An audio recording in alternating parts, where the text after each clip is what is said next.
Deep Water, written by William Orville Douglas. Let's see the summary of the story. The story begins with the narrator recounting an incident that took place when he was 10 or 11 years old. The narrator had decided to learn swimming at the YMCA pool in Yakima. He was initially worried when he stepped into the YMCA pool since it stirred unpleasant memories. When he was about 3 or 4 years old, his father had taken him to a beach in California. The waves had knocked him over and he had been covered by water. This experience had filled him with a deep fear of water. The narrator felt this fear resurfacing at the YMCA pool, but over some days he overcame the fear by observing and imitating the actions of other boys who were swimming.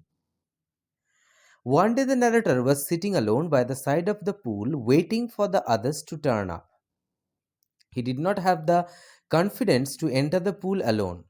A huge boy of 18 came in, picked him up, and threw him into the deep end of the pool. The narrator panicked as he sank to the bottom of the pool, but he kept his wits about him. He decided to push himself up to the surface when his feet hit the bottom and then paddle to the edge of the pool. Unfortunately, he came up slowly. When he opened his eyes, he saw nothing but yellow water. He started to panic as he rose, especially when he could not get his face out of the water. As he sank slowly back down, he started to lose his breath and was suddenly stiff with fear.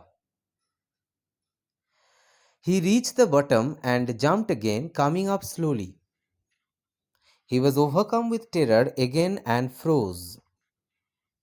He almost came up but again went back under. Darkness surrounded him as he gave up the struggle to survive, exhausted. Death seemed to welcome him and he lost consciousness. The next thing he knew, he was lying beside the pool, vomiting the water he had swallowed.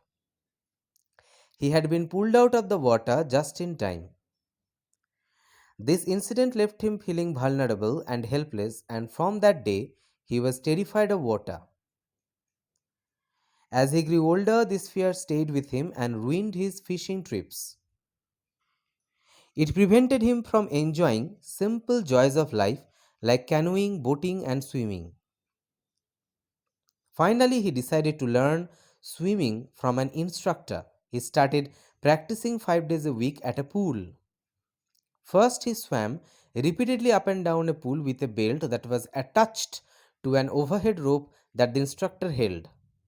He panicked every time he went underwater, but this subsided over 3 months. The instructor then taught him to breathe and kick properly, and eventually he learned to swim without help. The narrator was overjoyed but wondered if he could swim alone without his instructor's support. He managed just fine. To curb his lingering doubts, he swam alone across Lake Wentworth and then across Worm Lake, which he had visited before. He did experience his old fear once in Lake Wentworth but was able to ignore it. When he was able to swim across Worm Lake and back, he was ecstatic at having conquered his fear. The narrator ends the story by quoting Franklin D. Roosevelt's words, "All we have to fear is fear itself." His near death experience had only made him stronger. He finally felt liberated.